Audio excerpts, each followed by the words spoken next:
අර සුමන සිටුතුමාගේ මාලිගාවේ හිටපු දෙවියෝ සාදුකාර දුන්නා. සිටුතුමා අහනවා කවුද මේ සීසතට අධිග්‍රහිත දෙවියෝ? ඇයි සාදුකාර දුන්නේ? අන්න බහර දුගියාගේ දුප්පත් දානේ නිසා. එන්න ඊට පස්සේ පණිවිඩය කිව්වා එන්න කියලා. උඹ අද දානයක් දුන්නද? දුන්නා කිව්වා.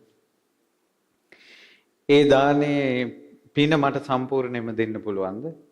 අම්මෝ බෑ මම බොහොම අමාරුවෙන් ඉන්වෙස්ට් කරගත්ත පින. කහවණුවක් දෙන්නම් උඹට. ඊට පස්සේ කිව්වා බෑ. කහවණු 100ක් බෑ.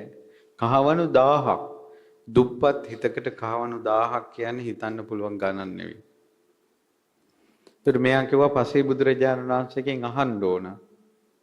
පසේ බුදුරජාණන් වහන්සේ සවස් කාලේ මුණ ගැහුණා. ස්වාමීනි මගෙන් අර ස්වාමීන් වහන්සේට පූජා කරපු දාණය පින ඉල්ලනවා කිව්වා.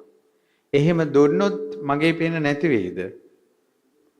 උපාසකය පහනකින් තවත් පහනක් දැල්ලුවොත් අර පළවෙනි පහනේ ආලෝකය නැති වෙනවද කියලා. නෑ කිව්වා. පහන් දෙකක් පත් වෙනවා කිව්වා. එළියත් වැඩි වෙනවා කිව්වා. ආන්නේ වගේ ඔබ ඒ දානේ පින දුන්නොත් කාට හරි ඔතන දාන දෙකක් වෙනවා. ඔබගේ දානයයි ඔබ අනුමෝදන් කරපු දානයයි දාන දෙකක්. පින් දෙනකොට පින් වැඩෙනවා කිව්වා.